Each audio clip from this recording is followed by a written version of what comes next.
Hello everyone, welcome to Dr. K's channel.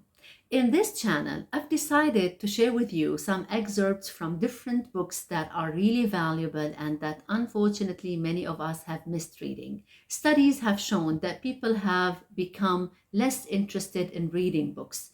However, probably if we read the book for them, if we just ask them to lend us their ears, we might motivate them to benefit from the huge value that is found in those books.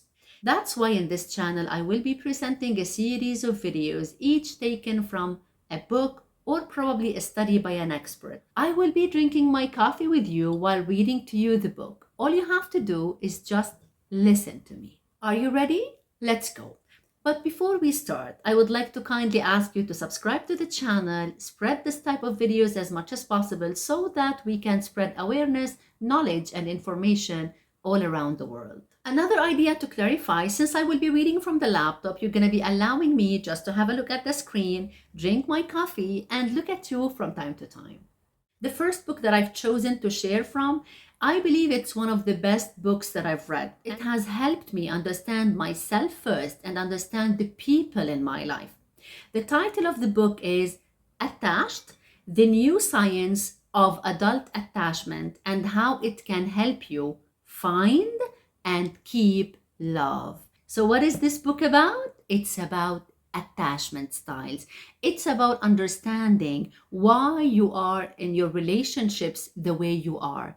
It helps you understand why people in your life behave the way they do. So please stay tuned and let's start. The first title that I chose to read to you, it's under the title of Protest Behavior in the Digital Age.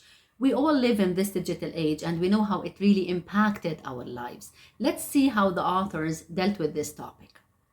They say that armed with our new insights about the implications of attachment styles in everyday life, we started to perceive people's actions very differently. Behaviors that we used to attribute to someone's personality traits or that we had previously labeled as exaggerated could now be understood with clarity and precision through the lens of attachment theory. So that is the core topic of the book. The authors say at a later section of this part that John Bowlby's attachment theory, they like it for this. They say what we really liked about attachment theory was that it was formulated on the basis of the population at large. Unlike many other psychological frameworks that were created based on couples who come to therapy, this one drew its lessons from everyone. Those who have happy relationships and those who don't. Those who never get treatment and those who actively seek it. It allowed us to learn not only what goes wrong in relationships, but also what goes right. And it allowed us to find and highlight a whole group of people who are barely mentioned in most relationship books.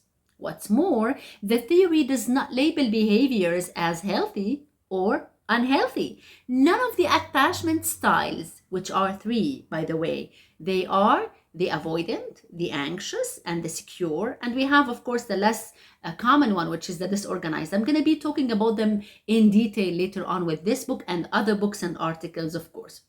So I continue reading from the book. They say, what's more, the theory does not label behaviors as healthy or unhealthy. None of the attachment styles is in itself seen as pathological. So you guys who think that I have the anxious attachment style or the avoidant, I'm really not okay, I'm pathological, you're not.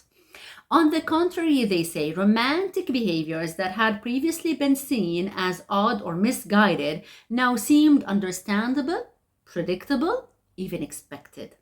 You stay with someone although he's not sure he loves you. Understandable. You say you want to leave and a few minutes later change your mind and decide that you desperately want to stay. Understandable too. But are such behaviors effective or worthwhile? That's a different story. People with a secure attachment style know how to communicate their own expectations and respond to their partner's needs effectively without having to resort to protest behavior What is the meaning of protest behavior? Based on this book, it means when we kind of start calling repeatedly, or call me now, or I need to see you, or why don't you say I love you, and so on and so forth. This protest behavior will help you understand your attachment style. For the rest of us, understanding is only the beginning, and that is what we're trying to do in this channel. We want you to understand, and when you understand, that's the beginning of living happier in life. That's the first video for today. I hope you enjoyed it. I'm going to continue my coffee, and we'll see you in the next video with more from this precious book. See you in our next video.